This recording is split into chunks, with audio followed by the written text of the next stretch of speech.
అందరికీ నమస్కారం. ఓకేనా? అందరికీ నమస్కారం.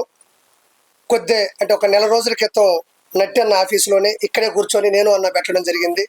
నేను అనుకున్న ఉద్దేశాలు కూడా జనాలకు త్వరగా వెళ్ళిపోయినాయి. ఆ రోజు కూడా అది ప్రతి వీడియో కూడా ఒక సంచలనం సృష్టించింది. మాట్లాడిన వీడియో ఆ రోజు నేను చెప్పాను, వేమిరెడ్డి గారు ఆయన సతీమణి ప్రశాంత్ రెడ్డి గారు అత్యధిక భారీ మెజారిటీతో నెల్లూరు గెలుస్తా అన్నాను.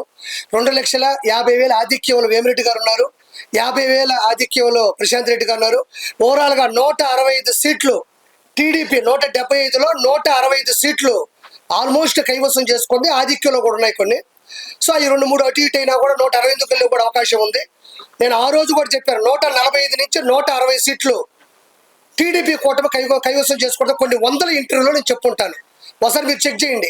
మొన్న కూడా ఆరాం వస్తానని అమ్ముడిపోయిన ఒక మనిషి చెప్పినప్పుడు కూడా నాకు తెలిసిన బంధువులు నా మనుషులు భయపడుతుంటే నేను వాళ్ళందరికీ ఒకే ఒక ధైర్యం ఇచ్చా, 145 నుంచి 160 సీట్లు. ఏంటి ఆ ధైర్యం అంటే, నేను నెల్లూరులో ఉన్నప్పుడు వేమిరెడ్డి గారితో తిరిగేటప్పుడు అన్ని రకాల ప్రజలని నేను విశ్లేషించి అడిగినప్పుడు నాకు అనిపించింది, గంజాయి రోడ్డు మీద అమ్మడం, ఆడవాళ్ళ చేత బూతులు తిట్టించడం, డ్రగ్స్ అమ్మడం, ఇసుక దందాలు, చదువు వచ్చిన వాళ్ళకేమో జాబులు లేకపోవడం, జాబ్ వచ్చిన వాళ్ళేమో ఐటీ పరిశ్రమలు ఇవన్నీ చూసుకోవడం చంద్రబాబు నాయుడు గారు ఇష్టపడ్డాం. ఇవన్నీ చూసుకున్న తర్వాత నేను ఆ రోజు చెప్పిన 160 సీట్లు కన్ఫామ్గా అంతమించే ఉంటే సంతోషంగా ఉంది. ఈరోజు పవన్ కళ్యాణ్ గారి యొక్క పూర్తి మద్దతుతో, ఆయన త్యాగంతో, ఆయన న్యాయంతో ఈరోజు చంద్రబాబు గారు అన్ని సీట్లు సంపాదించడం అనేది చిన్న చితక విషయం కాదు. పవన్ కళ్యాణ్ గారు ఆయన యొక్క పూర్తి మద్దతు, ఆయన ఆలోచనలు ఈరోజు 165 సీట్లు వచ్చేటట్టు చేశాయి. ఇది ఒకటి ఎత్తుకుంటే, దాని తర్వాత ఇప్పుడు టీడీపీ ప్రభుత్వం ఫామ్ చేయబోతుంది. అన్నయ్య చెప్పినట్టు ఎవరైతే సజ్జల రామకృష్ణారెడ్డి అని గాడిద కొడుకున్నాడు, అదేవిధంగా వాళ్ళ కొడుకు డెకాయిట్ నా కొడుకు ఒకడు ఉంటాడు. ఎవరు మాట్లాడితే వాళ్ళ కూతుర్ల ఫోటోలు, అక్కల ఫోటోలు, చెల్లెళ్ళ ఫోటోలు మార్పింగ్ చేసి బట్టలు ఓడదీసి కామెంట్లు పెట్టాను. ఆ కొడుకు భార్గవ రెడ్డి ఉన్నాడు, వాడి మీద కూడా ఇమీడియట్లీ చర్య తీసుకోవాలని మనస్ఫూర్తి కోరుకుంటున్నాను. అది గవర్నమెంట్ పేపర్ మీద కూడా ఆడి పేరుంది. ఈ సజ్జల రామకృష్ణారెడ్డి ఏ రోజు ప్రత్యక్ష రాజకీయాలు పాల్గొన్నాడు కాదు. ఈడు ప్రభుత్వ సలహాదారుడు, ఒకప్పుడు sub editor, chief editor, junior editor, Eenadu పత్రికలు కూడా చేస్తున్నాడు ఈ గాడిద కొడుకు కూడా. వీళ్ళందరూ బలోపేతం వల్ల ఈరోజు భార్గవ రెడ్డి, అవినాష్ రెడ్డి వీళ్ళందరి వల్ల కూడా ఒక బాబాయ్ అనే వ్యక్తి చనిపోయినాడు. 31 పెండింగ్ కేసులు ఉన్నాయి. ఖచ్చితంగా రేపు గవర్నమెంట్ ఫామ్ అయిన తర్వాత ఫస్ట్ చేసేటి ఏంటంటే తిరుమల కూడా నేను ఫస్ట్ నుంచి చెప్తా ఉండా, తిరుమల వెంకన్నతో పెట్టుకున్న ఎవడైనా సరే నాశనం అయిపోతారు. ఫస్ట్ నుంచి చెప్తానే ఉన్నాను నేను చాలా గట్టిగా. అదే విధంగా వెంకటేశ్వర స్వామితో, శ్రీనివాసుడితో, గోవిందుడితో ఎవడైతే పెట్టుకున్నాడో ఇలా నాయన, ఆయనే పోయాడు అడవిలో పడి. ఈడెంత ఈడెంత అంటాను నేను డైరెక్ట్గా. ఈరోజు 165 సీట్లు వచ్చాయంటే కేవలం పవన్ కళ్యాణ్ మద్దతు కావచ్చు, బీజేపీ మద్దతు కావచ్చు, చంద్రబాబు గారి ఆయన పడ్డ కష్టం కావచ్చు, వాళ్ళ అబ్బాయి యొక్క తెలివితేటలు కావచ్చు, ప్రజల చైతన్యం కావచ్చు, ఇవన్నీ పక్కన పెట్టుకుంటే కేవలం వెంకటేశ్వర స్వామితో పెట్టుకున్న విధానంలో రేపు వెంకన్న సన్నిధిలో పైన ఒక కమిటీ దిగితే 100% జగన్మోహన్ రెడ్డికి బాబాయ్ హత్య కేసు అవసరం లేదు. రెండో పాయింట్, పాత కేసులు అవసరం లేదు. వెంకటేశ్వర స్వామి హుండీ డబ్బులు వెంకటేశ్వర స్వామి మెల్ల ఉండే హారాల దగ్గర దొరికిపోతాడు ఆ మనిషి. కాబట్టి నెక్స్ట్ ఇంకోటి చెప్తున్నా, పవన్ కళ్యాణ్ గారిని పట్టుకొని నీకు 3 పెళ్ళిళ్ళే అన్నాడు.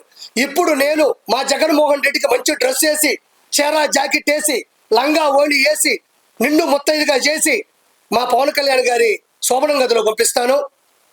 మంచి పన్నంటి పెట్టిని ఆయన ఇస్తే మా ఓడు కనీసం పవన్ కళ్యాణ్ గారి యొక్క తెలివితేటలైనా ఆ బిడ్డ రూపాయలని పెంచుకొని గాడిద కొడుకు అది నేర్చుకుంటాడని నేను మనస్ఫూర్తి కోరుకుంటున్నా. నిజంగా వెంకటేశ్వర ఉన్నాడు, ఆ దేవుడు ఉన్నాడు. ఖచ్చితంగా ఇన్ని సీట్లు వచ్చాయంటే మాత్రం ఆంధ్రప్రదేశ్కి మంచి అభివృద్ధి వస్తుందని అర్థం. ప్రజల వ్యతిరేకత భయంకరంగా జరిగింది. ఫస్ట్ ఏం చెప్తున్నా, నెల్లూరులో 10కి 10 ఇంతవరకు భూమి మీద స్వాతంత్రం వచ్చిన తర్వాత ఆంధ్రప్రదేశ్లో నెల్లూరు జిల్లాలో ఎప్పుడు కూడా ఇన్ని సీట్లు రాలా, ఎంత అభివృద్ధి ఎప్పుడు జరగలా. ఖచ్చితంగా వీళ్ళందరి మీద ఎక్కువ పెడతారు. ఎవరి దగ్గరైతే ముండల చేత బూతులు తిట్టించారో, ఎవరైతే బోరుగడ్డలు పంచప్రభాకర్ కావచ్చు, ఆ తర్వాత శ్రీరెడ్డి కావచ్చు, దాని తర్వాత ఈ పోరంబోకు నా కొడుకు, ఈ డెకాయిట్ నా కొడుకు పోసాన కృష్ణమురళి గారు కావచ్చు, ఎవరిని పడితే వాళ్ళని చిరంజీవి గారు లాంటి పెద్ద మనుషులు తిట్టాడు. ఈరోజు ఏమైపోయాడు వీడు? మైహోం భూజాలు 4 ఫ్లాట్లు ఎక్కడికి వచ్చి గాడిద కొడికి, వీడి గన్మేళ్ళు ఎక్కడి నుంచి వచ్చారు వీడికి? తర్వాత ఈ వేణుస్వామి ఇంకో డకైట్ నా కొడుకు గురించి చెప్పాను. ఈ రోజు ఏదో వీడియో పెట్టాడు నా కొడుకు. నేను మొన్నే చెప్పాను, నా కొడక నువ్వు పిల్లకాయల జీవితాలతో ఆడుకో మాకు. సమంత గది నా చేతిన గది ఎక్కడ పప్పులో వినేసా నా కొడుకు జ్యోతిష్య రూపంలో చెప్తే అది జనాలు నమ్మి కొన్ని కోట్ల రూపాయలు పోగొట్టుకొని ఈ మెల నా కొడుకు ఈ రోజు చెప్పాడు. నా తప్పు అయిపోయింది, నేను ఇంకా చేయను. ఈ రోజు ఒప్పుకున్నాడు. ఎందుకు ఒప్పుకున్నాడు? నేను ఆ రోజే చెప్పాడు డకైట్ నా కొడుకని. కాబట్టి పూర్తి చైతన్యం వచ్చింది. ఈ మధ్య కాలంలో ఒక చిన్న మాట,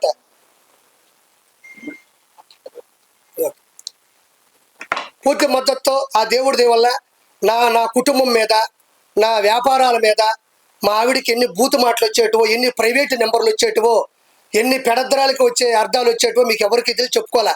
సౌరాత్రుల్లో డోర్లు కొట్టేవాళ్ళు, నేను వెళ్తా ఉంటే వెనక కత్తులు పట్టుకొని తిరిగిన సందర్భాలు ఉన్నాయి. తర్వాత నా వ్యాపారంలో నాకు వచ్చిన ఫ్రాంచైజీలు మొత్తం ఆపేయడం జరిగింది. రేపు అడ్వాన్స్ తీసుకుందామని లోపల ఈ రోజు ఆపేసే సందర్భాలు ఉన్నాయి. నన్ను పట్టుకొని కొంతమంది నా కొడుకులు అన్నారు, వైసీపీ నా కొడుకులు, గొట్కా నా కొడుకులు, జూన్ 4 తర్వాత నీ పరిస్థితి ఏంటి అని అడిగారు. నా కొడకల్లారా, ఇప్పుడు మీ పరిస్థితి ఏంది? కిరా కార్పి అన్ని వదులుకోనే రోడ్డు మీద నిలబడి ఆ రోజు ఇక్కడ ప్రెస్ మీట్ పెట్టాడు. మీలో ఒక్క నా కొడుకైనా వైసీపీ నా కొడకలకి ఆర్పీలో మాట్లాడే దమ్ముందా? ఎవరైనా మాట్లాడగలరా?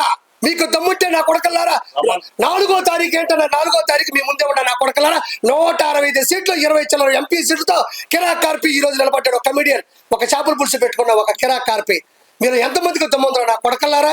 మినిమం చదువు కూడా చేత కాదు నా కొడకల్లారా, గొట్కాలు వేసుకునే నా కొడకల్లారా, గోండా నా కొడకల్లారా, పశువులు నా కొడకల్లారా, మృగాలు నా కొడకల్లారా, రండి నా కొడకల్లారా. ఇప్పుడు దిగుతున్నాడు, సరిగ్గా దిగినాడు పవన్ కళ్యాణ్. తట్టుకోగలరా? పప్పు పప్పు అన్నారు, దిగింది నిజమైన నిప్పు. ఆపుతారా?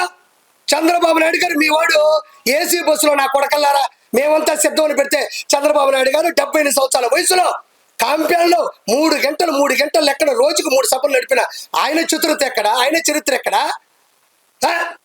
మొహమీట పెట్టుకొని రాయి తగిలిందా వాడికి? ఇప్పుడు చూపిస్తా కొడకల్లారా, ఋషికొండలో ఉండే రాయి తగలుతుంది, 7 కొండల స్వామి కొండ మీద రాయి తగలుతుంది, కొడుకు కిడ్నీలో రాయి తగలుతుంది. ఎక్కడ పోతాడు? యాడే పోతాడు? ఈ రోజు కొండలు అనేటివి ప్రకృతి వనరులవి. విశాఖపట్నానికి సముద్రం ఎంత అవసరమో కొండలు కూడా అంతే అవసరం. వాటిని సగం చేసి అక్కడ నువ్వు ప్యాలెస్ కట్టుకుంటావా? అక్కడ ఇల్లు కట్టుకుంటావా? వెంకటేశ్వర కొండ మీద క్రిస్టియానిటీ పెస్తావా? వెంకటేశ్వర కొండ మీద ప్రసాదం లేకుండా చేస్తావా? వెంకటేశ్వర కొండ మీద అన్నం ఉడకుండా చేస్తావా? వెంకటేశ్వర కొండ మీద నువ్వు పౌను పొరాకులు, సిగరెట్లు, మటన్లు, చికెన్లు వండుకొని తింటావా? నువ్వు వండుకొని లేదా? నువ్వు లైవ్ టికెట్గా నేను మాట్లాడతా. నీ సడుగుళ్ళు, నీ మొన్న కొడుకులందరూ వెంకటేశ్వర కొండ మీద ఎన్ని ఆకృత్యాలు చేశారు. ఈ రోజు 1000 రూపాయల టికెట్లు సామాన్య మానవుడు గోయిందా గోయిందంటే పోతున్నారు. ఈ రోజు పైకి వెళ్తే సామాన్య మానవుడికి నీళ్లు లేవు. ఒకప్పుడు చక్కటి మజ్జిగ, కాఫీ, చిన్న పిల్లకాయలకి వెంకటేశ్వర సన్నిధిలో కదా వెంకటేశ్వర ఒళ్ళో కూర్చున్నట్టు సాంబార్ రైసు, కార్డ్ రైసు. ఎట్ట TTD equal to TDP Chandrababu Naidu గారు హయాంలో. ఈ రోజు ఏమైంది? ఈ గాడిద పొడికి వెంకటేశ్వర స్వామి అంటే నీకెందుకంత చులకన? ఈ రోజు ఏమైంది నీ బతుకు? నీకు అపోజిషన్ లేకుండా చేసింది ఈ పొజిషన్. పోయి అడుక్కు తిను. నువ్వు ఆ సజ్జల రామకృష్ణారెడ్డి, ఆ భార్గవ రెడ్డి, నీ ఐపాక్ టీము కొడక గొట్ట నా కొడకల్లారా. ఈ కొడాలని ఎట్టపోయినాడు? ముసలోడు బొచ్చుగాడు అన్నాడు. ఎరా బొచ్చుగా నా కొడక రారా, నువ్వు ఎక్కడ నువ్వు రాను మంది మాట్లాడుతావు. నా కొడక తల దించుకొని ఈడు ఆ వలమనేసి గడ్డవరవాడు తల దించుకొని పోతావు. ఏ సిగ్గు లేదా నా కొడకలారా? ఎలా ఓట్లేస్తావు అనుకున్నారా మీకు జనాలు? మీరు గంజాయి తీసుకుని అంత ఒక సీఎం క్యాండిడేట్ని ఒక ఎమ్మెల్యే క్యాండిడేట్ తిడతాడా? ఒకవేళ మాట్లాడాలంటే క్యాండిడేట్లు మాట్లాడుకోవాలా. ఈ రోజు నిన్ను నేను నిలదీసే స్థాయికి ఎందుకు దిగజారిపోయినావు నువ్వు? గొట్కా నా కొడకలారా మీరు. ఏడా పేరు నానియాడు, ఏడా పేరుని కిట్టుగాడు ఏడాడు, మిథున్ రెడ్డి, వైవి సుబ్బారెడ్డి, విజయసాయి రెడ్డి ఏటుగాడు ఏడే, వేమిరెడ్డి ప్రభాకర్ రెడ్డి మీద ఎక్కడ పోయాడు? ఎయిర్పోర్ట్ వేస్తావు నువ్వు. చెప్పాడుగా డిపాజిట్లు రావని చెప్పిన కొంచెం అటు ఇటుగా పోతా ఉన్నట్టు ఊదు పొగలు ఒకటి వేసుకొని. నా అంత సాధ్వి లేదు. నేను ఒక తాళపాక అన్నమయ్య వెంకటేశ్వర స్వామి దగ్గర పోతుంది. రోజమ్మయ్య, రోజా మా అత్తే. అది కాదు ఇప్పుడు ఆమె ఒక హిందూ అండి. నేను ఎవరు తక్కువ అంచనేసి చెప్పట్లే. నేను మా ఆవిడ నా పరిచయం అయిన తర్వాత నాకు మా ఆవిడ పరిచయం తర్వాత ఫస్ట్ నేను తీసుకెళ్ళింది నెల్లూరు దర్గాకి, కస్మూర్ దర్గాకి. అంటే నాకు హిందూ ఆయన ఎంతకు ఇష్టం. నేను 2 సినిమాలకి కో డైరెక్టర్గా క్రిస్టియన్ మూవీ చేశాను, సేవియర్ అని. ఇప్పుడు కూడా ఆర్పి నాయుడు అని ఉంటుంది చూడండి.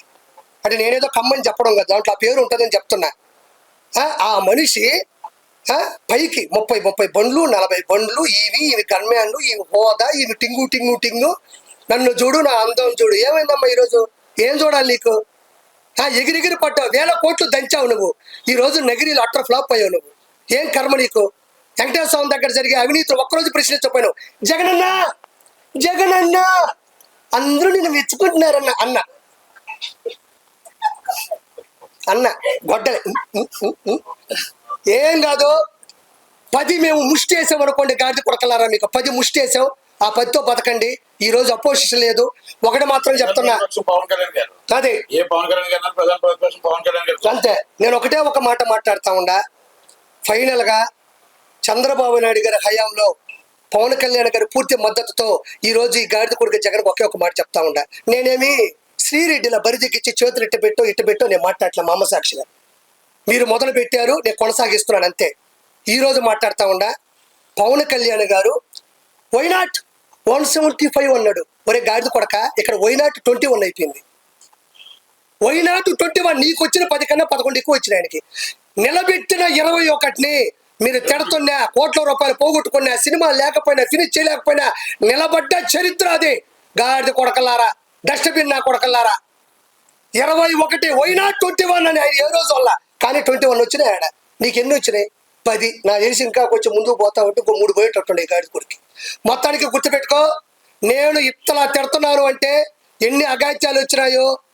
అక్కడ తిడుతుంటే తిరగబడ్డ తమ్ముడిని చంపేసి నుంచి ఆవేశం వచ్చింది. ఇసుక దందాలు చేసి గుంటలు పోయి మొత్తం చెరువులని లోడేస్తే నాకు ఆవేశం వచ్చింది. వెంకటేశ్వర స్వామిని నాశనం చేస్తే నాకు ఈ ఆవేశం వచ్చింది. గంజాయిని నడి రోడ్ల మీద పట్టబగలు అమ్ముతుంటే నాకు ఈ ఆవేశం వచ్చింది. జగన్మోహన్ రెడ్డి వచ్చలాంటి ముందు తీసుకొచ్చి మిగతా వాళ్ళందరికీ అమ్ముతుంటే ఆంధ్రాలో నాకు ఈ ఆవేశం వచ్చింది. నా ఆవేశంలో నేను 100 అంట. ఓకే, నెక్స్ట్ నుంచి నెట్టని చెప్పినట్టు సినీ ఇండస్ట్రీలో కూడా ఈ డకాయిట్ నా కొడుకు ఎవడైతే ఉన్నాడు, ఎవడు పోసని పోరంబోక నా కొడుకు ఇట్ట అంటాడు, గాడిద కొడుకాడు. వాడు పోయాడు. వాడికి FDC చైర్మన్ అంటే ఫిల్మ్ డెవలప్మెంట్ కార్పొరేషన్, ఎవరికి తెలియదు.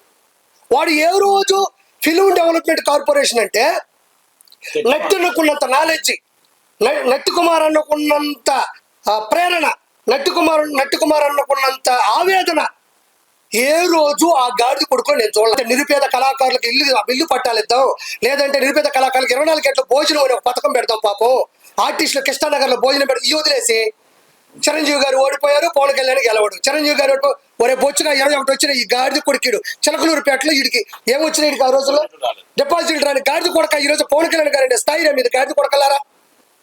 తిట్టారు. ఈరోజు ఒక చరిత్ర అయిపోయినాయి ఆ తిట్లోని కలిపి. కాబట్టి ఇంత గొప్ప విజయాన్ని అందించిన ప్రజలందరికీ నేను వాళ్ళ పాదాల మీద పడి నా నమస్కారాలు తెలియజేసుకుంటూ, నేను మీ కిరాకార్పిని. జై చంద్రబాబు, జై పవన్ కళ్యాణ్, జై బీజేపీ, జై లోకేష్ బాబు, జై ఆంధ్రప్రదేశ్. జై ఆంధ్రప్రదేశ్.